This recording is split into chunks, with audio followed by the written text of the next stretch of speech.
They threw you in the back of the plane, Janet, next to the bathroom. My sister Clarissa's voice sliced through the low hum of the first-class cabin loud enough to guarantee every executive and socialite heard her. She twisted around in her plush 3C leather seat, her perfectly contoured face locking onto me. Her eyes dragged down my flat-ironed uniform shirt, stopping at my steel-toed boots. A vicious, triumphant smile stretched across her glossy lips. I guess some people just aren't born for first class. Don't look. And me with that stiff stare. You can't bring a gun up here, take off the uniform, and in the real world you're nothing special. At least here nobody's clapping for you. I stopped in the middle of the aisle. I kept my heart rate at a steady 60 beats per minute. I looked at the smug face of my own blood sister, registering her hostility exactly as I would a low-threat target in a combat zone. I didn't argue. A soldier doesn't waste ammunition on shadows. I nodded slightly, maintaining an absolutely expressionless face, and silently walked toward the back of the plane, tucking my tactical briefcase under seat 12F. I closed my eyes. The smell of cheap coffee and disinfectant assaulted my nostrils. I was a serving United States Air Force colonel, a woman who held life and death in locations not marked on any map yet in my own family's eyes. I was nothing more than a pathetic failure needing a lesson until two F-22 Raptor stealth fighter jets coolly glided in, approaching our commercial aircraft from both sides at a deadly close distance. Before I tell you what happened, please take a moment to like and subscribe to the channel, but only if this story resonates with you. And let me know in the comments where you're watching from and what time it is where you are. 72 hours of absolute radio silence. That was the operational mandate for the extraction mission in the hostile valleys of the Middle East. I sat in the belly of a transport chopper, my tactical vest heavy with ceramic plates and dried mud. The rotors pounded the air above my head, shaking dust from every rivet in the fuselage.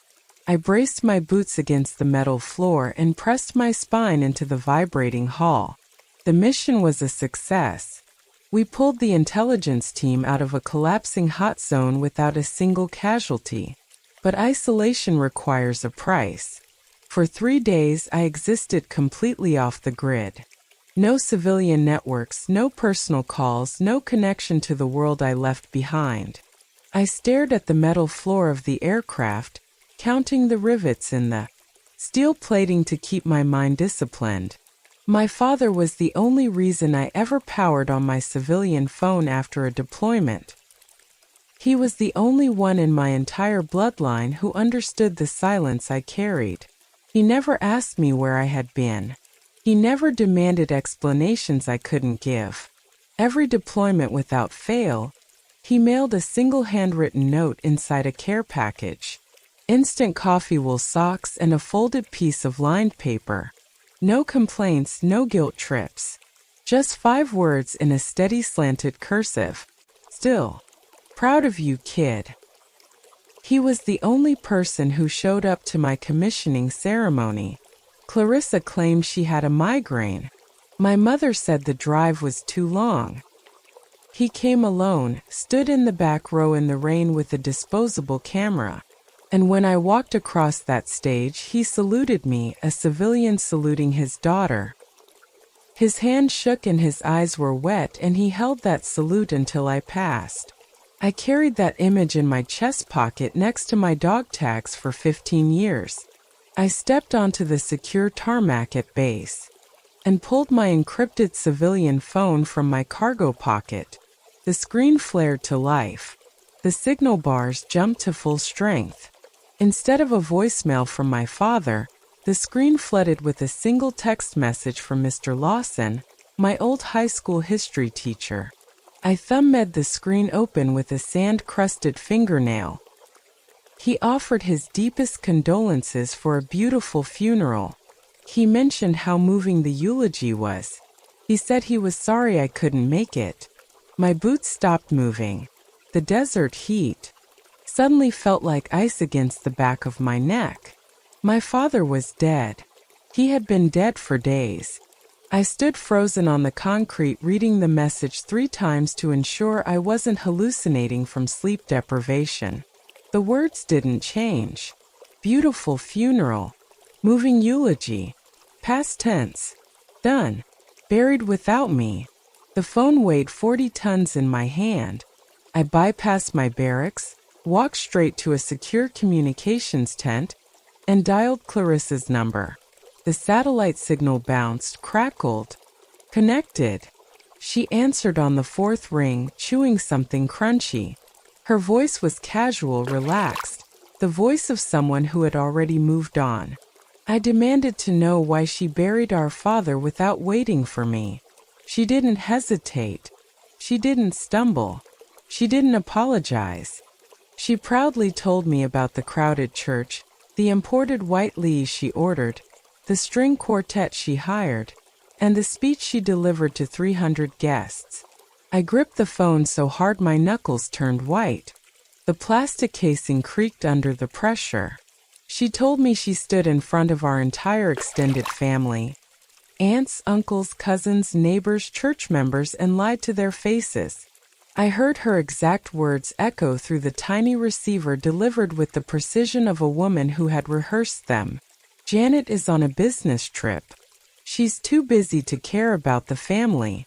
She stole my father's death and turned his casket into a podium. She turned his funeral into one-woman stage production, where she played the grieving angel who held the family together.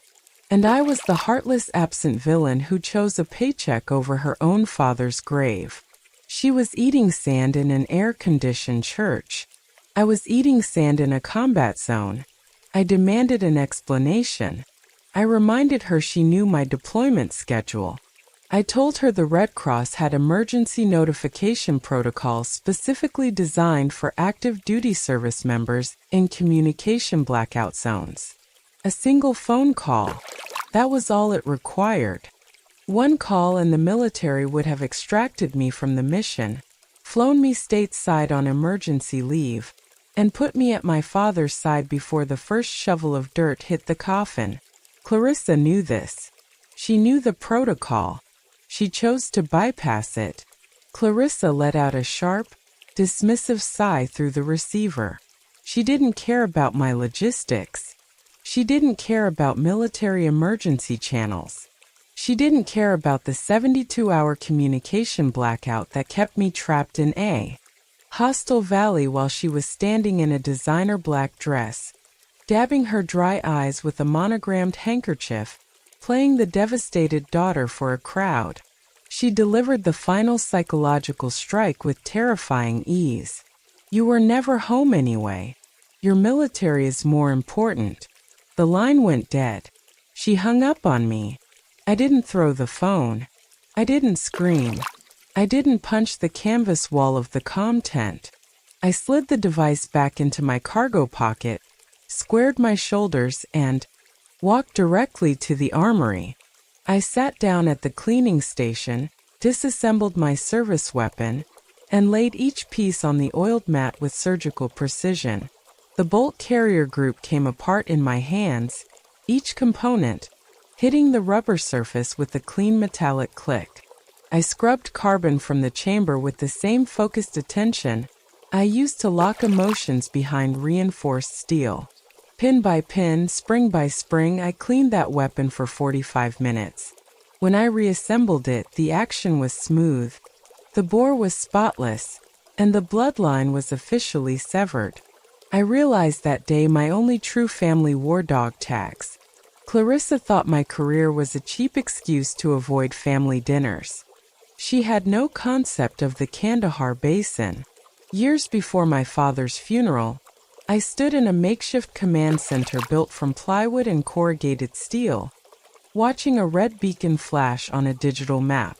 The beacon represented a young F-22 pilot, Major Kyle Booker, call sign Rook 1, who had been forced down by heavy anti-aircraft fire in the jagged mountain terrain.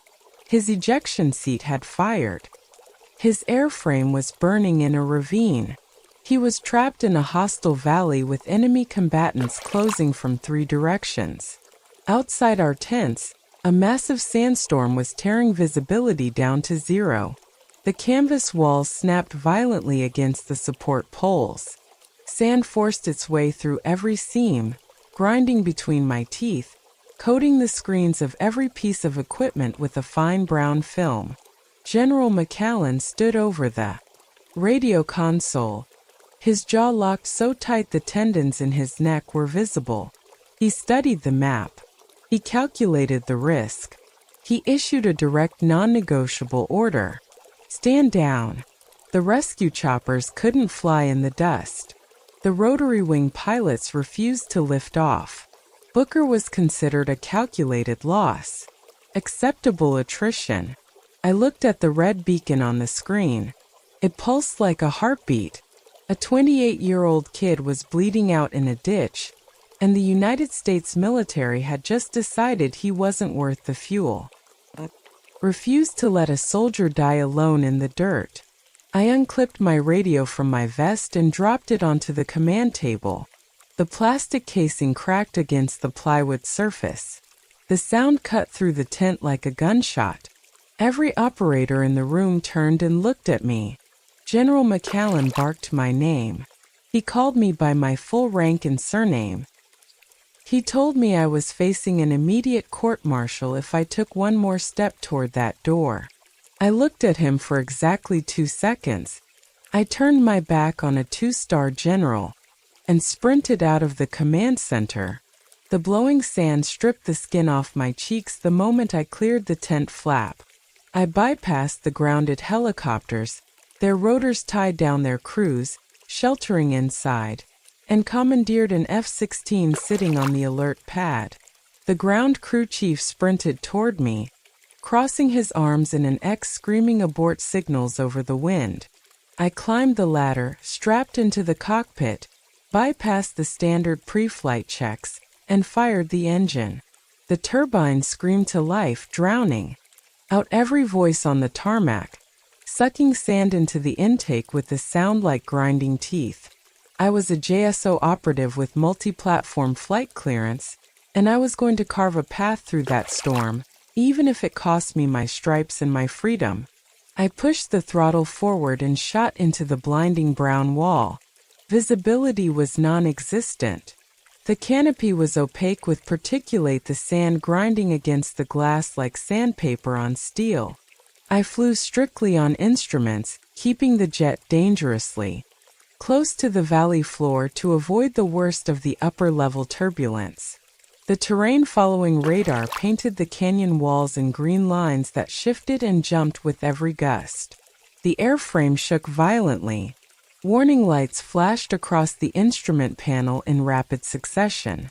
Engine temperature, airspeed, deviation, terrain, proximity, intake, filter, saturation.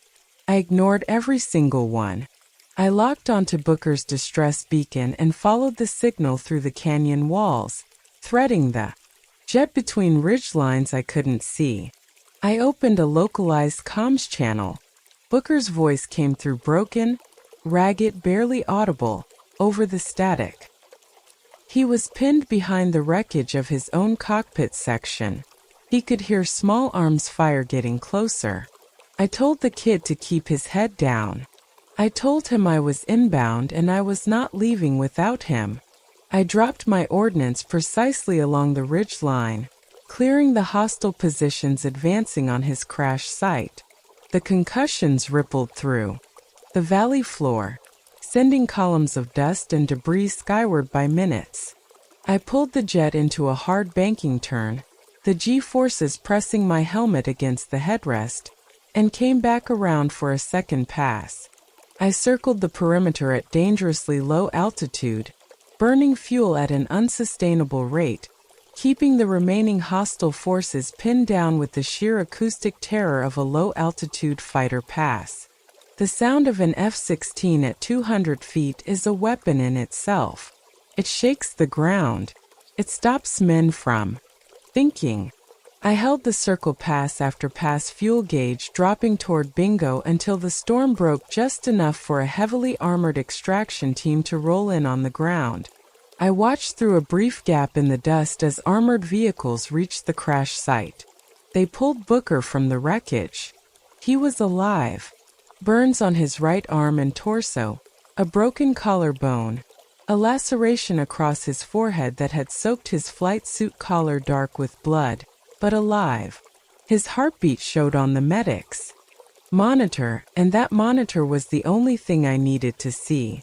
When I landed back at base, military police were waiting on the tarmac in a line. I powered down the jet, unclipped my harness, and stepped down the ladder directly into custody. 2 MPs flanked me, one on each side. They confiscated my sidearm and my backup knife. They escorted me across the tarmac in full view of the ground crews, the maintenance teams, and every operator on the base who had watched me take off into the storm. I walked with my chin level and my shoulders square. They brought me to a holding room with a single metal chair bolted to the concrete floor, and a bare bulb hanging from the ceiling on a frayed cord. I sat in that chair for 6 hours before the tribunal convened. I faced the charges. I accepted the formal reprimand. My spotless service record now carried a permanent black mark: insubordination, unauthorized appropriation of military assets, reckless endangerment of a government airframe, and violation of a direct order from a commanding general. But Booker lived. He walked into my holding room 3 days later. His right arm was in a sling.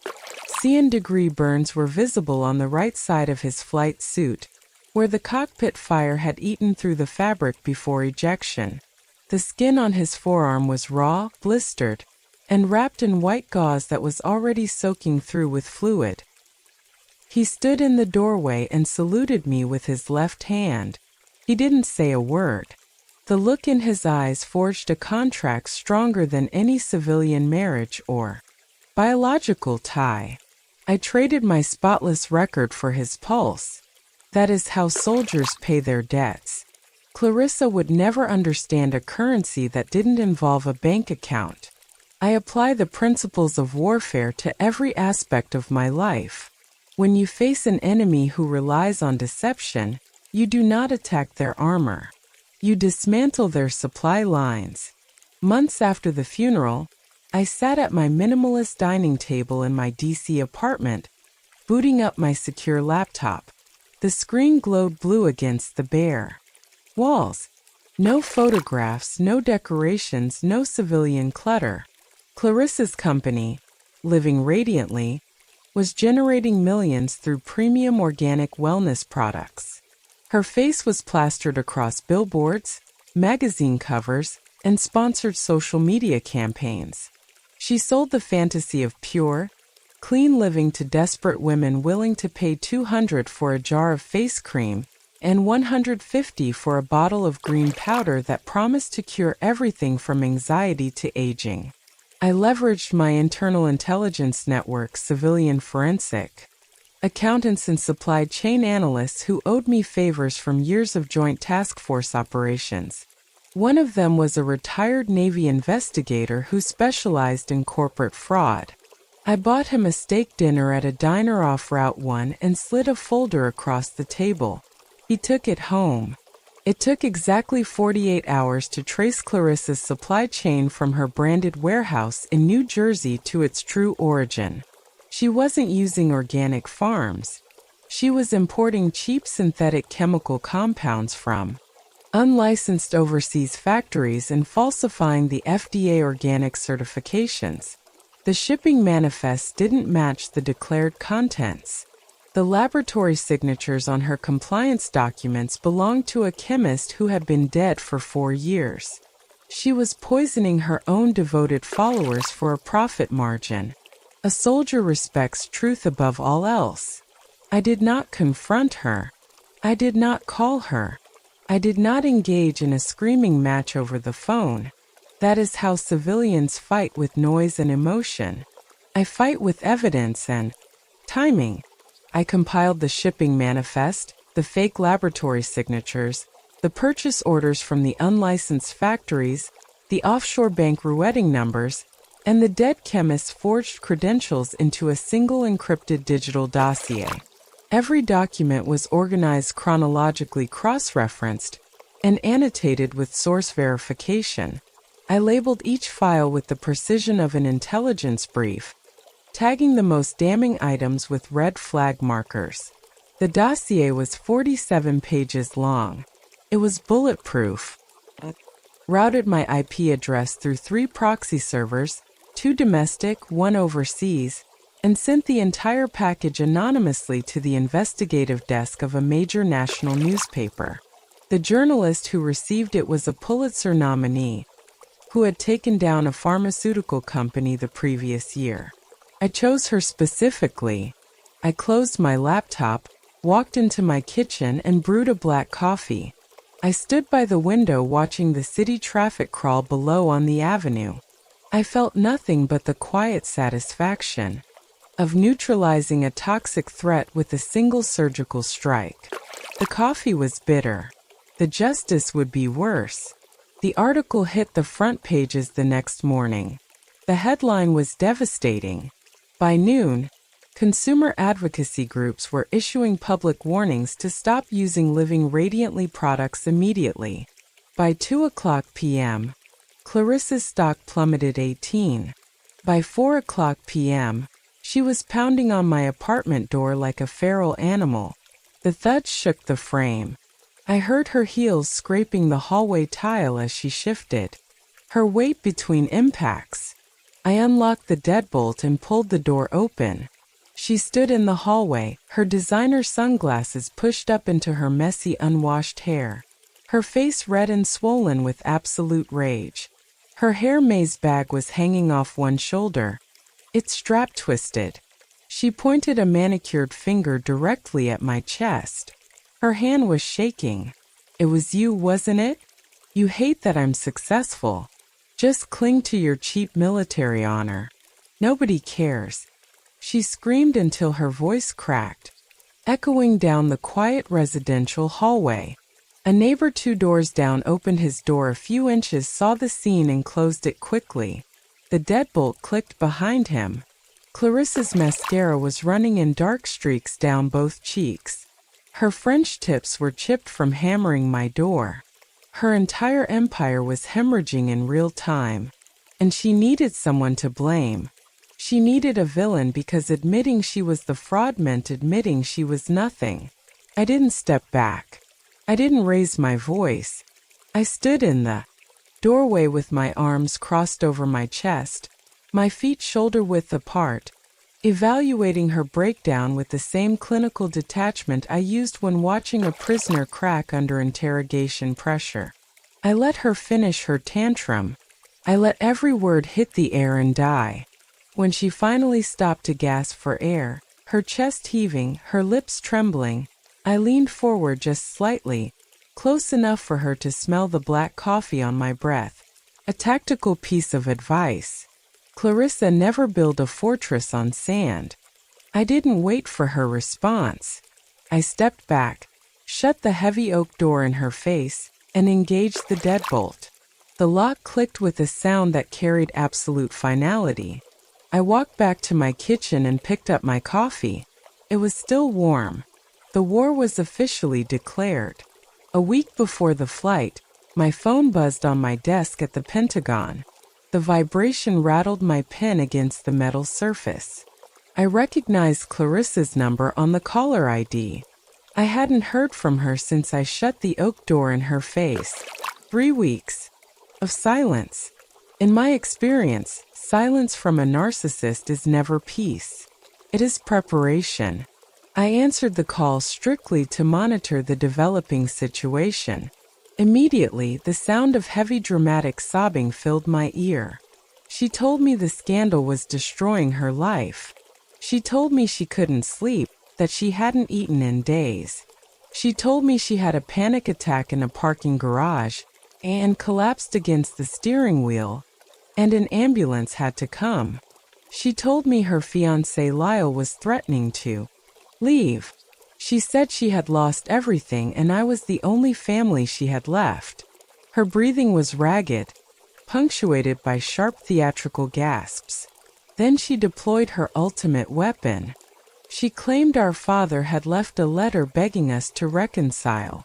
She said she found it in his desk drawer, tucked inside his old Bible between the pages of Psalms. She described the envelope yellowed sealed with both our names written on the front in his handwriting. She wanted me to fly with her to Washington, D.C. to visit his memorial site. Together to read the letter side by side at his gravestone to honor his dying wish.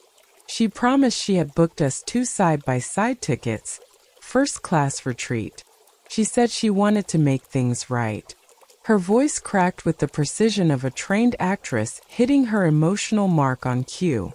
I listened to her erratic breathing through the receiver, mathematically analyzing the probability of her sincerity against the complete pattern of behavior I'd cataloged and cross-referenced over 3 decades of manipulation. The probability was 0. I knew it was an ambush. Every tactical indicator confirmed it.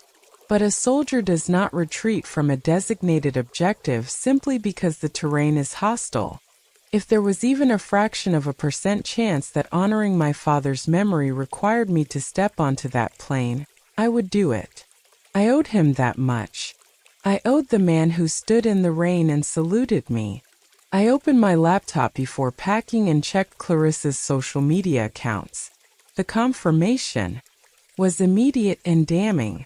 She had posted a story to her followers 3 hours before calling me. The image showed a pair of airplane tickets fanned out on a marble countertop next to a vase of white roses. The caption read, "Healing the family one step at a time. Some bonds are worth fighting for." She had tagged a photographer and a lifestyle journalist. She had pre-staged the entire reconciliation as a public relations recovery campaign. The tears on the phone were rehearsed. My father's memory was a prop in her comeback narrative. I closed the laptop and memorized the URL of the post for future reference. I packed my standard tactical duffel bag, 2 changes of undergarments, toiletry kit, encrypted laptop, backup phone. I pressed my dress uniform, checking the creases with the edge of a ruler. I treated the trip precisely like an active deployment into hostile territory. I arrived at the Dallas departure terminal exactly 3 hours early. I walked through the sliding glass doors, scanning the perimeter, identifying the exits, counting the security cameras, and preparing my mind for whatever psychological assault my sister had planted. Clarissa was waiting near the VIP lounge. She wore oversized sunglasses and a full-length cashmere coat flanked by her fiancé, Lyle, a man with a weak chin, soft hands, and a trust fund that had never been tested by a day of real labor. He carried her monogrammed carry-on and stood slightly behind her like a butler. She didn't hug me. She didn't extend her hand. She handed me a paper boarding pass with a fake apologetic smile. She claimed there was an issue with the booking system, a last-minute computer error completely out of her control. She and Lyle were in seats 3A and 3C, first class. I looked down at the boarding pass in my hand. Seat 12F, the very last row of the aircraft, pressed against the rear bulkhead directly beside the lavatory. It was a calculated physical manifestation of her hierarchy. She wanted me visually subordinated in front of a plane load of strangers.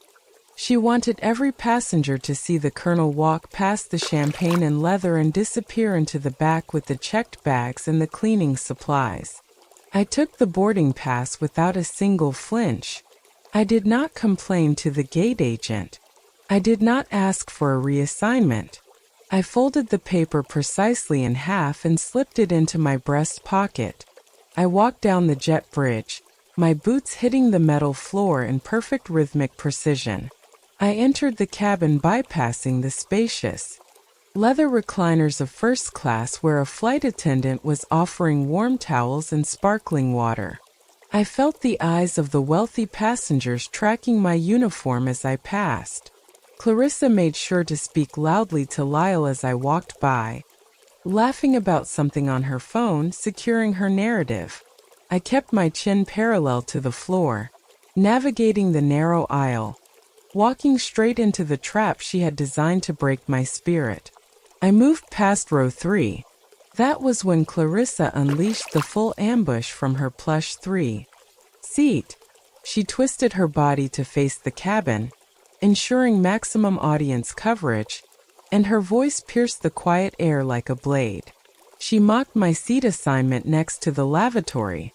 She commented on my boots.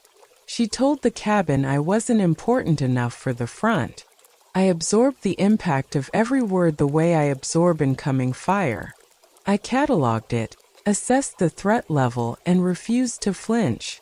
She told me my uniform meant nothing in the real world. She declared that nobody was clapping for me here. I stood in the aisle, my duffel bag heavy in my right hand, the strap cutting into my palm. I looked into her eyes. Behind the contour makeup and the veneers and the false lashes, I saw the desperate hollow void of a woman whose entire empire was collapsing and who needed to destroy someone else to feel whole. I refused to give her the reaction she craved. I gave her nothing. An expressionless face is the most devastating weapon against a narcissist. It denies them the fuel they need to survive. I reached the back of the plane, row 12. The seat was cramped against the rear bulkhead, the cushion thin, and worn, the armrests scratched from a decade of budget passengers. The overhead compartment was already stuffed with other people's bags. I shoved my tactical duffel under the seat in front of me, ensuring the straps were secured and the bag wouldn't shift during flight. I sat down and locked my seatbelt. The metal buckle was cold against my thighs. The harsh smell of cheap coffee grounds and sharp blue disinfectant from the lavatory flooded my lungs through the thin partition wall. Every time someone opened the lavatory door, the chemical odor surged. I closed my eyes. I initiated a 4-count tactical breathing sequence. Inhale for 4 seconds, hold for 4, exhale for 4, hold for 4. I repeated this cycle 7 times. I locked my anger inside a mental vault, sealed it with the same discipline I used to control my heart rate during a firefight. I would not allow a civilian narcissist to compromise my operational composure. Not here. Not in this aluminum tube. Not in front of these strangers who had already judged me based on my sister's performance. I opened my eyes and surveyed the cabin with a slow practice scan, left to right, front to back, the same way I clear a room. Several passengers in the rows ahead were turning their heads, stealing glances at me over their headrests. They whispered to each other behind cupped hands. They had heard every word of Clarissa's speech. They were evaluating me through the lens of her vicious narrative, accepting her version as truth because she delivered it first and she delivered it loud. To them, I was the outcast, the rigid, unloved sister relegated to the back of the bus. A businessman in row 10, wearing a navy blazer and wireless earbuds, shook his head with a smirk and returned to his laptop. A young flight attendant avoided making eye contact with me as she checked the overhead bins, her gaze sliding past me like I was a piece of luggage. The social isolation was absolute and clinical. Clarissa had established her dominance and framed me as the villain in a single monologue. I sat in silence, isolated in a crowd, carrying the weight of my father's stolen funeral on my shoulders, while the woman who stole it sipped champagne 40 feet away. I checked the heavy steel chronograph on my left wrist. We were 10 minutes from pushback. Clarissa had won the ground war. She had successfully established her dominance in this metal tube. I rested my hands flat on my knees, keeping my spine perfectly straight against the uncomfortable cushion. The heavy aircraft doors thumped shut with a pressurized seal. The cabin pressurized, popping my ears. I looked out the scratched plastic window at the tarmac. Ground crews disconnected the jet bridge and the fuel lines. Through the reflection in the glass, I caught the flight deck door opening briefly. The captain stepped out, scanning the rear cabin with an expression. I recognized the focused, alert look of a man who had just received an unexpected communication from an authority outside his standard chain of command. His eyes paused in my direction for a half-second before he turned and disappeared back into the cockpit. The door locked behind him. I filed the observation and stored it. Let Clarissa enjoy her fragile victory. Watching my sister smile in first class while I sat next to the bathroom made my blood boil. So, please like this video and share your own toxic family stories in the comments below. You need to hear how the universe delivers karma in the most terrifying way possible. We leveled off at 30,000 feet. The seatbelt sign chimed off with a soft electronic tone. The cabin relaxed into its cruising rhythm. Laptops opening, noise cancelling, headphones going on, overhead lights clicking off. Clarissa immediately ordered a mimosa. Her laugh drifted down the aisle like a victory parade. Lyle leaned over and kissed her cheek. She placed her hand on his jaw and tilted his face toward the cabin, making sure people saw. She was performing. She was always performing. Then the atmosphere changed. It didn't start as a sound. It started as a deep structural tremor that I felt before I heard. A heavy rhythmic vibration began to pulse through the aluminum hull of the Boeing. My boots vibrated against the floorboards. The plastic tray tables rattled in their housings. The water in a passenger's cup rippled in concentric circles. This wasn't standard turbulence. Standard turbulence is erratic and choppy, caused by atmospheric pressure changes. This vibration was consistent, powerful, and intentionally pacing our exact airspeed. It was mechanical, deliberate. Something massive was flying entirely too close to our commercial airspace. The hum grew into a deafening roar. The overhead bins shook violently, luggage shifting and thumping inside the compartments. A flight attendant near the mid-cabin galley dropped a plastic cup, spilling ice down the aisle. The cube skittered across the thin carpet like shrapnel from a fragmentation round. Panic ignited instantly across the cabin. Passengers began shouting, gripping their armrests with white knuckles. Cell phones clattered to the floor. A child 3 rows ahead of me started crying, pressing her face into her mother's shoulder. A man in a window seat yanked his shade down as if blocking the view would block the danger. At the front of the plane, Clarissa leaped out of her plush leather seat. The blood completely drained from her face, exposing the sheer cowardice beneath her contoured makeup. Her skin went from bronze to gray in 2 seconds.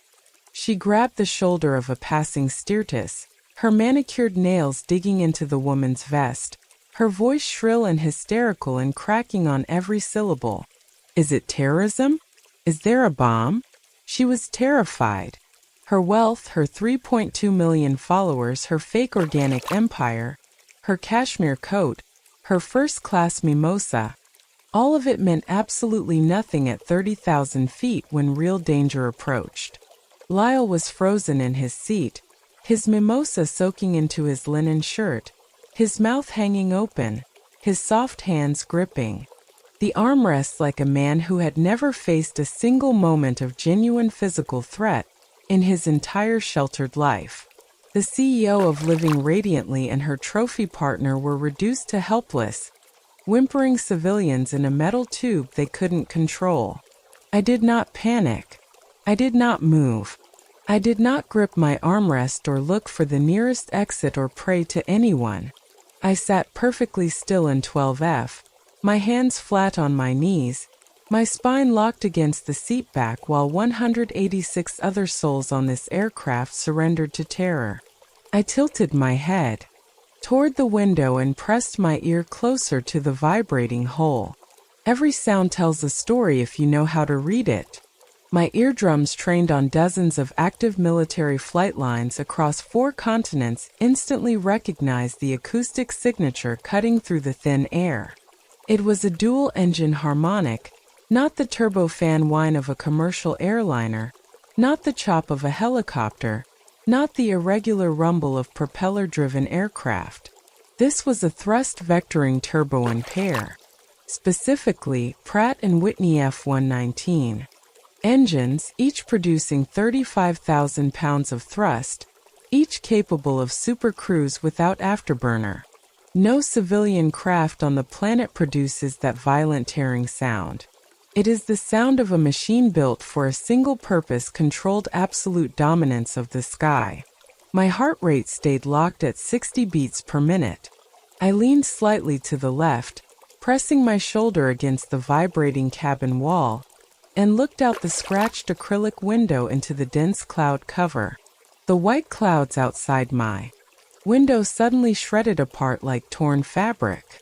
A massive geometric slab of radar-absorbent gray metal sliced into my field of vision from below. It was an F-22 Raptor flying so close I could read the serial numbers painted on its tail fin. The angular fuselage cut through the atmosphere like a surgical blade, its twin vertical stabilizers razor-sharp against the white sky.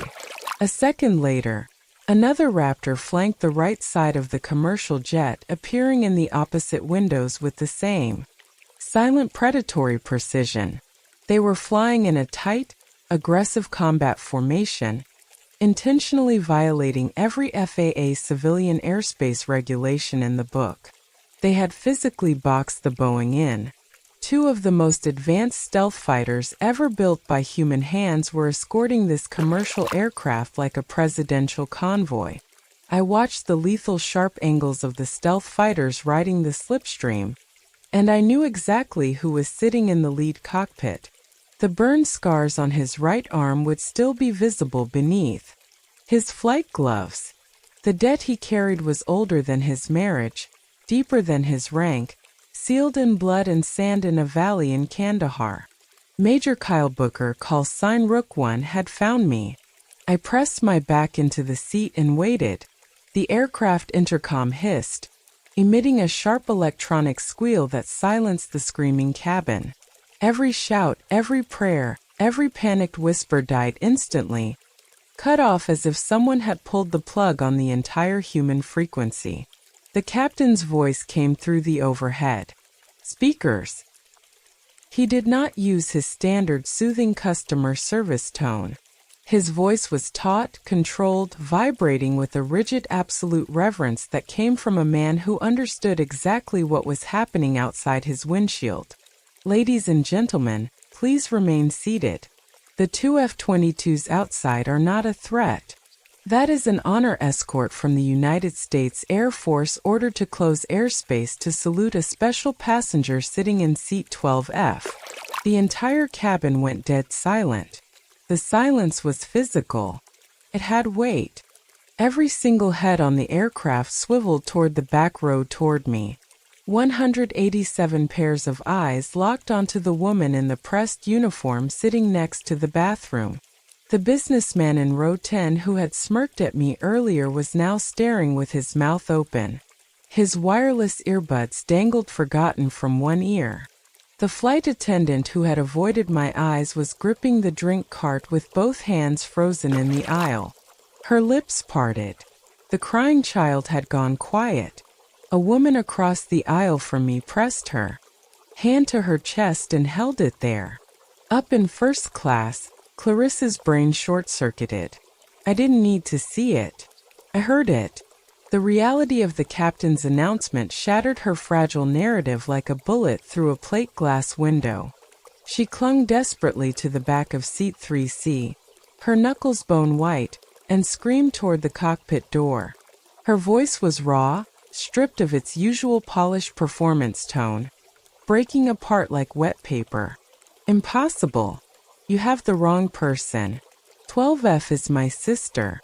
She's just as she couldn't finish the sentence. Her mouth kept moving, but the words died in her throat. She couldn't comprehend that the quiet woman she had just publicly degraded, the woman she had banished to the back row next to the chemical toilet, commanded enough authority to summon 50 million worth of stealth aviation to close civilian airspace at 30,000 feet. She looked wildly at the passengers around her, scanning their faces, trying desperately to force them to believe her lie. But they were already looking past her. Every pair of eyes in that cabin was locked on the back row. On me, on the woman in the uniform she told me to take off. The captain keyed the microphone again. His voice dropped an anvil on Clarissa's remaining sanity. The words filled the pressurized cabin with a weight that pushed against the walls. The Air Force Command sends its highest regards to active duty Colonel Janet Smith. Call sign Viper. Thank you, Colonel, for your relentless service. The words hit the cabin like a physical shockwave. My true rank, my true identity. My call sign earned in dust and fire and insubordination, and a rescue that should have killed me. Stripped of the civilian shadows and broadcast at 30,000 feet to every person on this aircraft. The man flying the lead F-22 outside my window was Major Kyle Booker. He had tracked my flight manifest through military channels. He used his authority as squadron commander to orchestrate a full military intercept. 2 F-22 Raptors scrambled from Langley Air Force Base to close commercial airspace and pay his blood debt. The blood debt I earned in a sandstorm in Kandahar when I chose his pulse over my spotless record. When I chose a stranger's life over my own career. He remembered. Soldiers always remember. I looked out the window. The lead F-22 abruptly dropped its left wing, performing a sharp, aggressive roll. A supreme military aviation salute reserved for the highest honors. The aircraft tilted against the white clouds, its wing cutting a line through the sky like a blade acknowledging a commander on the ground. The second jet mirrored the maneuver with synchronized precision, rolling in perfect unison. The sky itself was bowing down. Inside the cabin, a lone man started clapping. He was sitting in row 8, a gray-haired veteran wearing a faded army baseball cap, the brim worn soft from decades of use. His weathered sunspot hands came together slowly, deliberately, with the weight of a man who understood exactly what he was witnessing. Then another passenger joined, a woman. In row 6, then a teenager across the aisle, then the flight attendant. Within seconds, the entire aircraft erupted into a deafening standing ovation. Passengers were on their feet, applauding, cheering, some wiping tears from their faces. The businessman in row 10 stood up and nodded at me with a look of deep, undeniable respect. His smirk replaced by something I recognized: shame. Up front, Clarissa's knees buckled. Her legs gave out beneath her cashmere coat. Her fiancé didn't even try to catch her. Lyle sat rigid in his seat, staring straight ahead at the seatback in front of him, his hands gripping the armrests, his jaw locked in the expression of a man realizing he had bet his entire life on the wrong horse. Clarissa collapsed into her seat, burying her face in her hands as her entire empire of lies burned to ash at 30,000 feet. The mascara ran down her wrist, staining the cashmere cuffs. Her shoulders shook.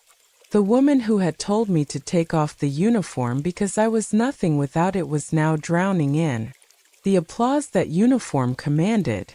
I did not smile. I sat perfectly straight in 12 the seat my sister chose as my punishment, the seat that now held the only person on this aircraft that the United States Air Force came to salute. I raised my chin and gave a sharp, commanding nod to the men in the sky. The ovation continued for a full 90 seconds. Passengers in the rows around me reached out to shake my hand. I accepted each handshake with a brief, firm grip and a nod. I didn't wave. I didn't stand. I didn't say a word. Acknowledged the honor the way a soldier acknowledges duty, with discipline, silence, and a spine made of steel. The seat next to the bathroom had become the most powerful seat on the aircraft. The aircraft touched down in D.C. The wheels barked against the runway and the thrust reversers roared for 3 seconds before the Boeing settled into its taxi speed. As the seatbelt sign chimed off, the passengers refused to stand. They waited. Every single person in that cabin remained seated, creating a clear open aisle from row 12 to the forward exit. It was a spontaneous civilian honor guard. Nobody coordinated it. Nobody announced it. They simply knew. I grabbed my tactical duffel and walked up the aisle. My boots struck the thin carpet in a measured cadence. Passengers nodded as I passed. The gray-haired veteran in the army cap pressed his hand to his heart and held it there until I moved beyond his row. The flight attendant standing near the forward galley straightened her posture and gave me a small respectful bow of the head. A mother in row 5 whispered to her daughter, "That's what real strength looks like." I kept walking. When I reached row 3, Clarissa was standing in the aisle, shaking violently. Her makeup was severely smudged, running down her cheeks in dark streaks that had dried into stiff lines on her skin. Her cashmere coat was wrinkled, stained with tears and spilled mimosa. Her eyes were bloodshot. She looked at my uniform, at the silver eagles on my shoulders, at the ribbon rack on my chest, at the pressed creases she had mocked 2 hours ago with absolute terror, as if she were seeing me for the very first time. She reached out a trembling hand toward my sleeve. "Colonel, since when did you—" I didn't break my stride. I looked right through her. Through the makeup, through the lies, through 36 years of manipulation, through the stolen funeral, through the fake olive branch, through seat 12F, I looked through all of it and saw nothing worth stopping for. Nothing worth a single syllable. The aisle is blocked. "Clarissa, move." I stepped around her frozen body and walked off the plane. The jet bridge was empty. My boots hit the metal floor and the sound echoed down the tunnel like a closing statement in a courtroom. I did not look back. Within a week, the footage captured by passengers went viral. The internet operates with ruthless efficiency. Cell phone videos from 6 different angles showed the F-22 Raptors gliding alongside the Boeing's wings, followed immediately by the cockpit announcement and the unmistakable audio of Clarissa screaming her frantic denial. The first video posted hit 2 million views in 12 hours. By the second day, a compilation appeared on every major platform. The opening shot was Clarissa's smug face mocking me in the aisle, cut directly against the exterior footage of the Raptors banking alongside the fuselage. The contrast was devastating. One video alone hit 14 million views in 72 hours. The headline on the most shared clip read, "Military Colonel's own sister humiliates her on plane." Then 2 F-22 fighter jets show up. News outlets picked it up within 48 hours. A cable news anchor played the audio of the captain's announcement live on air and shook his head on camera without saying a word. The public connected the dots instantly. They matched the disgraced CEO from the fake organic product scandal to the hysterical woman throwing a tantrum at 30,000 feet. Her name trended across every platform simultaneously. The top comment on the most viewed video with over 90,000 likes read, "She told a colonel to take off the uniform. The colonel brought 2 F-22s to put it back on." Her verified follower count, once 3.2 million, collapsed to 380,000 in 6 days. I watched the number drop in real time on a public analytics tracker. It fell like a stock chart in a crash. A steep, unbroken red line plunging toward irrelevance. The stock for Living Radiantly didn't just drop, it evaporated. The board of directors held an emergency session and issued a public statement distancing the company from its founder within 72 hours of the footage going live. Retailers pulled her products from their shelves. Wholesale partners terminated contracts. 2 class action lawsuits were filed by consumers who had purchased products based on fraudulent organic certifications. The false fortress she had built on sand finally collapsed into the ocean, and the tide carried every piece of it away. 7 days after the flight, I sat in my secure office at JSOC headquarters. The room was quiet. The fluorescent light hummed above my desk. My sidearm was locked in the top right drawer. My coffee was black and cold. A notification popped up on my encrypted terminal. A new message in my personal inbox. I recognized the sender address. It was Clarissa. I opened the email. It was a pathetic, rambling manifesto of excuses that stretched for 11 paragraphs. She begged for my forgiveness. She admitted she was jealous of our father's pride in me. She admitted she deliberately bypassed the Red Cross notification protocol because she wanted to be the star of his funeral. Alone. She wrote that she always knew I was the stronger one and that it made her sick to her stomach. She claimed she had started therapy. She desperately tried to invoke our shared bloodline, our childhood bedroom, the driveway where we used to ride bikes, pleading with me to issue a public statement defending her character and clearing her name. She demanded a response, terrified by my absolute silence. She said the silence was worse than anything I could have said. She wanted me to save her from the fire she had started. I read the last sentence of her email. I did not feel pity. Forgiveness is a civilian concept used to absolve guilt without consequence. In my world, actions dictate reality. Consequences are permanent. They do not bend because someone writes an email full of excuses and childhood memories. I dragged the cursor over to the top right corner of the screen. I did not type a single letter in response. Not one. I clicked the delete icon. The email vanished, permanently purged from the server. I cleared my entire inbox, shutting down the final access point my toxic bloodline had to my life. Clarissa was no longer a family member. She was no longer a sister. She was simply a neutralized threat, filed and forgotten. I closed the laptop and pushed it to the edge of my desk. I opened the top drawer of my desk. Inside sat a heavy sealed envelope bearing the personal crest of General McCallan, the same man who threatened to strip my rank in Kandahar, the same two-star who called me insubordinate and ordered my arrest on the tarmac. I broke the wax seal with my thumb. The red wax cracked cleanly.